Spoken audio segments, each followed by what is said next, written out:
Jahon chempionati ikkinchi turdan o'rin olgan O'zbekiston va Portugaliya terma jamoalari o'rtasidagi uchrashuv boshlanishiga juda oz vaqt qolmoqda. An'anaga ko'ra, o'yindan oldin har ikkala terma jamoa bosh murabbiylari ishtirokida matbuot anjumani bo'lib o'tdi.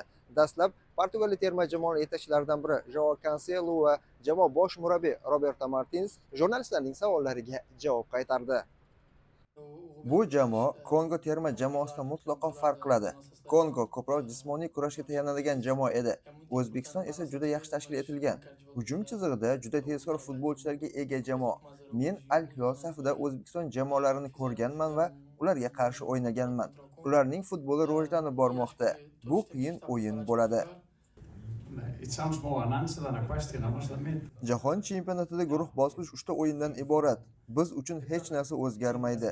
Yaxshi mashg'ulot o'tkazish, o'yinlarga puxta tayyorgarlik ko'rish, baholash va tahlil qilish kerak. Eng muhimi, o'zimizga nisbatan juda talabchan bo'lishimiz lozim. Biz aynan shunday qildik. Nimalarni yaxshi bajara olmaganimizni, qaysi jihatlarni amalga oshira olmaganimizni, nima sababdan hujumda muammo bo'lganini tahlil qildik. Futbolda mukammal jamoa mavjud emas. Ba'zi jamoalar to'pga egalik qilishni, nazorat ostida o'ynashni xohlaydi. Boshqalari esa juda yaxshi tashkil etilgan va to'psiz o'yinda, himoyada kuchliroq harakat qiladi. Biz O'zbekiston terma jamoasi va Fabio Cannavaroning tajribasini hurmat qilamiz. Bunday jamoalarga qarshi o'ynash har doim qiyin bo'ladi. Bizni juda murakkab uchrashuv kutayotganiga tayyor bo'lishimiz kerak. Shundan so'ng O'zbekiston milliy terma jamoasi bosh murabbiyi Fabio Cannavaro hamda jamoamiz sardori Eldor Shomurodov jurnalistlar savollariga javob berib, bo'lajak uchrashuv oldidan termamizning tayyorgarligi va kayfiyati haqida o'z fikrlarini bildirib o'tdi. Hammamiz sokinmiz, hech qanaqa bizda davleniya yo'q.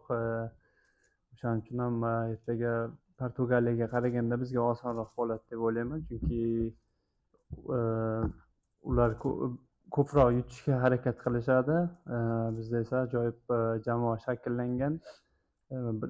Birinchi o'yindan keyin nima deydi, bizda o'zimizga bo'lgan ishonch bor, chunki debyutda o'ynab bo'ldik. Hech qanaqa unaqa ortiqcha davleniya yo'q, hammasi yaxshi. O'shaning uchun biz faqat ertaga yaxshi natija uchun maydonga chiqamiz. Hola, buenas tardes a todos.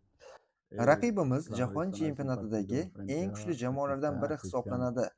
Agar Portugaliya jamoasini tahlil qilib ko'rsangiz, ularning qanotlarida juda kuchli futbolchilari bor. Dunyoning eng yaxshi yarim himoya chiziqlaridan biriga ega. Shuningdek, futbol tarixidagi eng yaxshi futbolchilardan biri ham shu jamoada o'ynaydi. Shunday ekan, bu oson o'yin bo'lmaydi. Lekin biz jahon chempionatidamiz. Jamoa sifatida harakat va mehnat qilishimiz zarur. Chunki ijobiy natija bilan maydonni tark etishning yagona yo'li shu.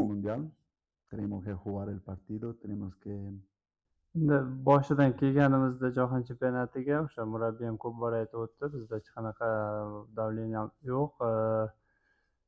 Lekin baribir boshqa jamoalarga qaramasdan o'zimiz ochko yig'ib o'sha guruhdan chiqishga harakat qilishimiz kerak deb. O'shaning uchun bizga farqi yo'q edi ular qanaqa o'ynashi, chunki birinchi tur bu uncha muhim narsa emas deb o'ylayman. Hamma o'zini o'yiniga e'tibor qaratadi. Albatta, agar oxirida shuna taqdir taqozosi bilan shunaqa to'g'ri keladigan bo'lsa, unga e'tibor qaratishimiz mumkin, lekin hozir faqat o'zimiz natijaga e'tiborimiz qaratilgan.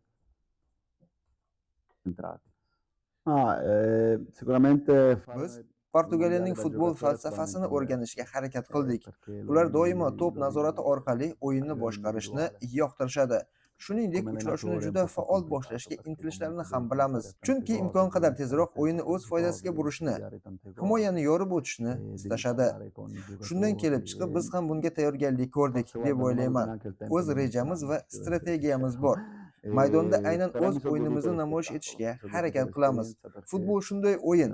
Biz juda kuchli jamoaga qarshi maydonga tushayotganimizni bilamiz. Ammo avval ham aytganimdek, biz bundan qo'rqmaymiz. Qo'limizdan kelgan eng yaxshi o'yinni ko'rsatishga va uchrashuv oxirigacha kurashishga harakat qilamiz. Biz uchun tarixiy o'yin boshlanishiga juda oz vaqt qolmoqda. Ma'lumot uchun O'zbekiston va Portugaliya o'yini mahalliy vaqt bilan 12:00, O'zbekiston vaqti bilan 22:00 da start oladi.